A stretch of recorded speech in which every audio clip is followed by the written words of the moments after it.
Hello, good morning. Welcome to our new vlog. मी लक्ष्मी आणि हे राहुल. तुमचं सगळ्यांचं परत एकदा आपल्या चॅनलवरती मी खूप मनापासून स्वागत करते. आजच्या व्लॉगमध्ये काही एक्साइटिंग क्षण मी तुमच्यासाठी टिपलेले आहे, ते तुम्हाला दाखवते. त्याच्यासाठी चॅनलवरती व्हिडिओ शेवटपर्यंत नक्की बघा. आणि आज आम्ही कुठे निघालो? फिरायला. आता आज आम्ही आहे ना छान खुलताबादला आलो होतो. छत्रपती संभाजीनगर म्हणलं आणि शनिवार म्हणलं की खुलताबाद साईडला येणं कंपल्सरीच असतं. आणि इथं आल्याच्यानंतर छान आम्ही भद्रा मारुतीच्या दर्शनासाठी आलो होतो. सगळ्यात अगोदर इथं प्रभू श्रीरामांची प्रतिमा आहे, त्याचं छान दर्शन घेतलं. आणि इथं आल्याच्यानंतर छान वाटतं बरं का. आणि शनिवारच्या दिवशी या रस्त्याने इतकी सगळी गर्दी असते. आता पावसाळा आलेला आहे त्याच्यामुळे खूप छान वाटतं इथं. मागच्या शनिवारीच आम्हाला यायचं होतं दर्शनासाठी, पण तुम्हाला मी शेअर केलं होतं की त्या दिवशी भरपूर पाऊस होता त्याच्यामुळे यायला नाही जमलं. पण मग आज सकाळीच आवरून छान आलो होतं. आजचा प्लॅन खूप एक्सायटिंग आहे, व्हिडिओसुद्धा खूप छान असणार आहे, तुम्ही शेवटपर्यंत नक्की बघा. सगळ्यात अगोदर इथं भगवान श्री रामांचं दर्शन घेतलं, त्यानंतर भद्रा मारुतीचं दर्शन घेतलं. आणि मी छत्रपती संभाजीनगरमध्ये 10 वर्षापासून इथं बघते. ही गोष्ट मला इथली माहीतच नव्हती. त्यानंतर इथं शनी महाराजांचं दर्शन घेतलं. आता इथं लेडीज तर नाही जाऊ शकत त्याच्यामुळे बाहेरूनच दर्शन घेतलं. पण इथं 10 वर्षानंतर मी पहिल्यांदा हे जलकुंड बघितलं, जे खुलताबादमध्ये भद्रा मारुती मंदिराच्या एक्झॅक्टली मागं आहे. हे मी आज पहिल्यांदा बघितलं. याच्या अगोदर मला माहीतसुद्धा नव्हतं. पण ह्या कुंडामध्ये स्नान केल्याच्यानंतर इथलं खूप पावित्र्य आहे, खूप महत्त्वसुद्धा आहे. स्नान केल्याच्यानंतर तुमच्या सगळ्या पापनाशांची मुक्ती होते. त्यानंतर तुम्हाला कोणता चर्मरोग असेल ना, ते सुद्धा इथं बरा होतो. इथं आल्याच्यानंतर एक वेगळी शांतता होती. आणि सगळ्यात महत्त्वाचं म्हणलं, खुलताबाद म्हणलं की इथं आहे ना माकडांचं खूप प्रताप आहे बरं का. ते येतात इथं, खूप छान एन्जॉय करत होता. दक्षू पण खूप हॅपी होता इथे. त्यानंतर इथलं वातावरण एन्जॉय केलं, व्ह्यू एन्जॉय केला. आणि दक्षूला आज इथं खूप आवडलं. मलासुद्धा हा कुंड पहिल्यांदा बघितल्यावर खूप छान वाटलं. आणि सगळ्यात महत्त्वाची, ह्या कुंडामध्ये खूप छान अशी स्वच्छता होती. आता मंदिराचं खूप छान बांधकामसुद्धा झालेलं आहे. त्याच्यामुळे तुम्हीसुद्धा खुलताबादला जर आले तर ह्या कुंडामध्ये एकदा नक्की स्नान करा आणि वेळात वेळ काढून हे कुंडसुद्धा बघा. मी इथं इतक्या वर्षापासून राहत असून सुद्धा मला माहिती नव्हतं, पण सहज बरेचसे लोक ह्या दिशेने चालले होते त्याच्यामुळे म्हटलं चला आपण तरी जाऊन बघूया. त्यानंतर तिथे गेल्यानंतर हा व्ह्यू एन्जॉय केला. मग तिथून आम्ही पुढं निघालो. आता इतकं छान डोंगराचं वातावरण. आता उन्हाळ्यामध्ये सगळेच घरात बसलेले होते, पण आता जसा पाऊस झाला ना, इतकं छान वातावरण आहे, बाहेर खूप छान वाटत होतं. आम्ही बाहेर गेलो, इकडं खूप छान डोंगर दऱ्यांचा भाग होता. इथे एक छोटासा तलावसुद्धा जमलेला होता. त्या गावाची एक वेगळीच शांतता होती आणि खूप छान वाटत होतं तिथून जात असताना. त्यानंतर आम्ही इथे हे सगळे व्ह्यू एन्जॉय करत करत आम्ही सुलेभंजनला आलो. आता हे सुलेभंजन मी इथे हे दुसऱ्यांदा बघते, पण दक्षूचे बाबा हे पहिल्यांदा बघताय, कारण की ते इथं पहिल्यांदा व्हिजिट करताय. दरवेळेस आपण छत्रपती संभाजीनगरमध्ये आले तर सगळे म्हैसमाळला गर्दी करतात, पण हा व्ह्यू म्हैसमाळच्या व्ह्यूपेक्षा खूप बेस्ट आहे. ज्या वेळेला मी 6 किंवा 7 स्टँडर्डला होते ना, त्यावेळेस पहिल्यांदा आले होते. तिथं काहीच बांधकाम झालेलं नव्हतं. एका साध्याशा डोंगरावरती छोटंसं दत्तात्रय महाराजांचं मंदिर होतं, पण आता इथलं बांधकामसुद्धा इतकं छान झालेली, सगळी सोयसुविधा झालेली, इतक्या सगळ्या पायऱ्या, खूप एक वेगळी शांतता आहे इथे.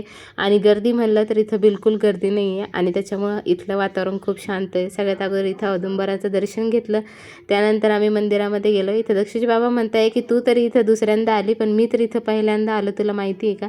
त्यानंतर इथली एक वेगळी शांतता, एक वेगळी पॉझिटिव्हिटी होती. औदुंबराचं छान दर्शन घेतलं आणि त्यानंतर ना मंदिरामध्ये प्रवेश केला. इथं तुम्ही बघू शकता, इथला व्ह्यू इतका छान होता ना. इथं आल्याच्या नंतर आम्हाला तिथून निघावंसं वाटत नव्हतं. आणि इथले जे लोक आहेत, जे सामान विकत होते, ते सांगत होते दर गुरुवारी 12 वाजता दुपारच्या आरतीला सगळे कुत्रे इथं जमा होतात आणि महाराजांना मुजरा घालून जोरजोराने ओरडतात, म्हणजे त्यांच्या आरतीमध्ये सहभाग करतात. इथं खूप छान दत्तात्रय महाराजांचं मंदिर आहे, त्यांचं आम्ही सगळ्यांनी खूप छान दर्शन घेतलं. आणि मग तिथून आम्ही तिथे थोडा वेळ बसलो, नामस्मरण केलं परमेश्वराचं आणि तिथलं वातावरणाची एनर्जी ॲब्झॉर्ब केली. आणि तिथं खूप छान वाटत होतं आणि इतका थंडावा होता ना, तिथून निघण्याचं मनसुद्धा होत नव्हतं. आणि तिथं अजून एक गोष्ट आहे, सुलीभंजन याच्यासाठी सुद्धा फेमस आहे, कारण की इथे आहे ना ही संजीवनी शिला आहे. याच्यामध्ये जेव्हा आपण एका दगडाने ह्या दगडावरती एक बारीक आवाज करतो ना, त्याच्यामध्ये सप्तस्वरांचा आवाज येतो, सा रे ग म प ध नि सा.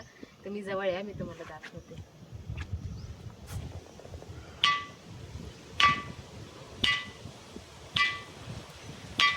बघितलं तुम्ही दगडाचा आवाज कसा यायला पाहिजे, एका दगडावर दुसरा दगड आवाज मारण्याच्या नंतर. पण इथला आवाज बघा, सा रे ग म, असा आवाज. बरेचशे लोकांना इथली ही सप्तशिला जी आहे ना त्याच्यामुळे जास्त जण ओळखतात सुलीभंजन या ठिकाणाला. कारण की सुलीभंजन इथं जी ही संजीवनी शिला आहे ना याच्यामध्ये सप्तसुरांचा आवाज येतो, तेच इथं मी तुम्हाला दाखवलेलं आहे. पण ह्यापेक्षा इथलं सगळ्यात महत्त्वाचं म्हणलं दत्तात्रय महाराजांचं मंदिर आणि इथलं व्ह्यू खूप मन प्रसन्न करणार आहे.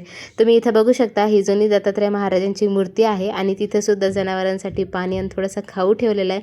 तुम्हीसुद्धा इथे येत असताना काहीतरी नक्की घेऊन या, कारण की इथं जवळपास काहीच खायला नाही. त्याच्यामुळे तुम्ही त्याची काळजी घेऊन सोबत खायला घेऊन या आणि आपला कचरा आपल्यासोबतच घेऊन जा. तिथलं वातावरण खूप छान होतं. आम्ही कमीत कमी 1 ते 2 तास तिथं थांबलेलो होतो आणि तिथला व्ह्यू पॉईंट तर एकदम छान होता. तिथं आम्ही खूप छान असे फोटोज आणि व्हिडिओज काढलेले, ते सुद्धा आपल्या इंस्टाग्राम चॅनलवरती मी टाकलेले आहे. त्यालासुद्धा फॉलो करायला विसरू नका. तिथंसुद्धा तुमचा खूप छान असा प्रतिसाद द्या, जेणेकरून मी तिथं लेटेस्ट अपडेट करत असते प्रत्येक गोष्टीची. त्याच्यामुळे ते सुद्धा नक्की बघायला विसरू नका. मी फोटोज आणि काही व्हिडिओज अपलोड केलेले आहे.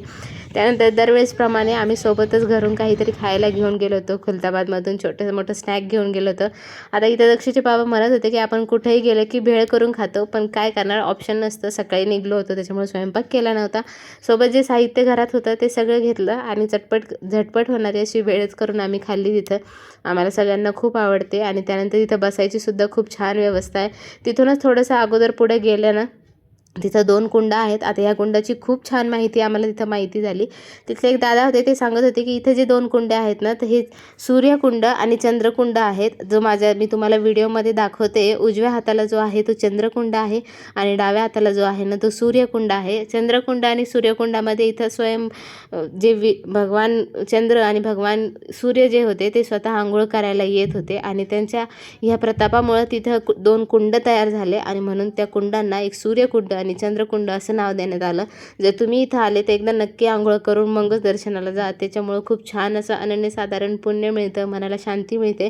आणि चंद्रकुंडामध्ये पाणी एकदम शीतल आणि शांत थंड आहे आणि सूर्यकुंडामधलं पाणी थोडंसं तेजल आहे किंवा ते चलबिचल करणारं पाणी आहे.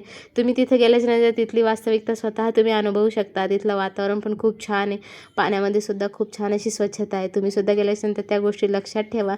तिथे गेल्याच्यानंतर ह्या कुंडाबद्दल अगोदर आम्हाला सुद्धा माहिती नव्हतं. जेव्हा मी 6 किंवा 7 स्टँडर्डला होते, जेव्हा पहिल्यांदा इथं आले होते ना, तेव्हा हे कुंड अगदी छोटे छोटे होते.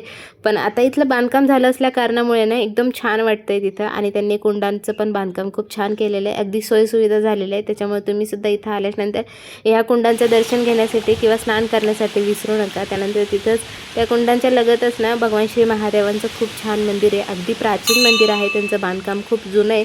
त्या मंदिरामध्ये गेल्यानंतर एक लक्षात येतं की अगोदर बांधकाम केलेले असताना सुद्धा त्यांनी किती भविष्याचा विचार केलेला असावा. तिथं एक वेगळीच शांतता होती आणि खूप छान वाटत होतं त्या मंदिरामध्ये दर्शन करायला गेल्याच्यानंतर. आम्ही तिथंसुद्धा थोडा वेळ थांबलो.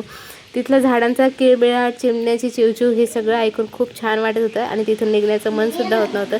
जर तुम्ही छत्रपती संभाजीनगरमध्ये राहत असाल किंवा तुम्हाला पावसाळ्यामध्ये कुठंतरी बाहेर फिरायचा प्लॅन करायचा असेल तर दरवेळेस तुम्ही म्हैसमाळला जाण्यापेक्षा एकदा सुलीभंजनच्या वाट्यालासुद्धा येऊन बघा. खूप छान वाटतं तिथं आणि गर्दी बिलकुल नाही आहे. खूप छान शांत वातावरण आहे तिथं आणि तिथे इतके सगळे झाडं होते. तिथला व्ह्यू एन्जॉय केला आणि येता असताना ना आम्हाला एक क्रॉकरीचं शॉप मिळालं. तिथं अशी भरपूर सारी खरेदी केलेली आहे. मी तुम्हाला पुढच्या व्हिडिओमध्ये दाखवणारच आहे. तुम्हाला आजचा व्हिडिओ जर आवडला असेल तर व्हिडिओला लाईक करायला विसरू नका. चॅनलला आत्ताच सबस्क्राईब करा. जसे की आतापर्यंत तुम्हाला ट्रॅव्हलिंग, फूड, रेसिपीज असे वेगवेगळे व्हिडिओज मी आपल्या चॅनलवरती घेऊन येत असते. जर तुम्हाला माझा इन्फॉर्मेटिव्ह कंटेंट आवडत असेल तर चॅनलला सबस्क्राईब करायला विसरू नका आणि आजचा व्हिडिओ आवडला असेल तर त्यालासुद्धा लाईक नक्की करा. भेटूया अशाच एका नवीन ब्लॉगमध्ये. तोपर्यंत बाय.